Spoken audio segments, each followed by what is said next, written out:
একসময় বিশ্বের মানচিত্র ছিল ছিন্ন ভিন্ন। যাযাবর গোত্রগুলোর অস্থিরতা আর গোত্রযুদ্ধের ধুলোয় ঢাকা ছিল তৎকালীন মঙ্গোলিয়া। এই বিশৃঙ্খলার মাঝেই জন্ম নিল এক নাম, চেঙ্গিস খান। এক সাধারণ পরিবারের ছেলে, যার শৈশব কেটেছে দুর্ভিক্ষ, ভয় আর লড়াইয়ের মধ্যে। কিন্তু এই কষ্টই তাকে তৈরি করেছিল অটুট ইচ্ছাশক্তির যোদ্ধায়, যে লড়াই করত শুধু বেঁচে থাকার জন্য নয়, বরং নিজের জাতিকে এক করার জন্য। ধীরে ধীরে তার মতো তিনি জুড়ে দিলেন বিচ্ছিন্ন গোত্রগুলোকে। নিজের কৌশল, বুদ্ধি আর কঠোর শৃঙ্খলায় গড়ে তুললেন পৃথিবীর ইতিহাসের সবচেয়ে ভয়ঙ্কর সেনাবাহিনী।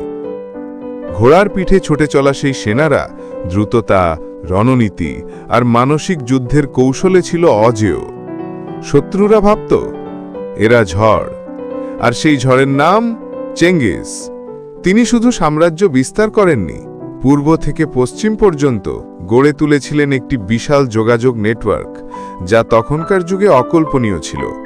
ব্যবসা, যোগাযোগ, নিরাপদ পথ সবকিছুর নতুন দিগন্ত খুলে যায় তার শাসনে।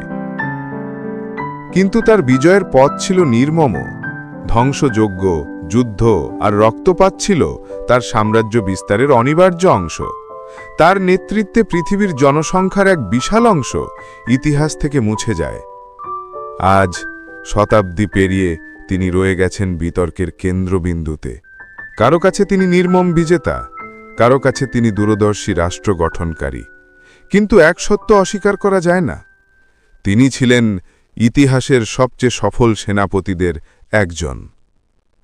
যে মানুষটি ধুলোমাটির যাযাবর জীবন থেকে উঠে এসে নিজের নাম লিখে গেছে বিশ্ব মানচিত্রের হৃদয়ে চিরস্থায়ী অক্ষরে।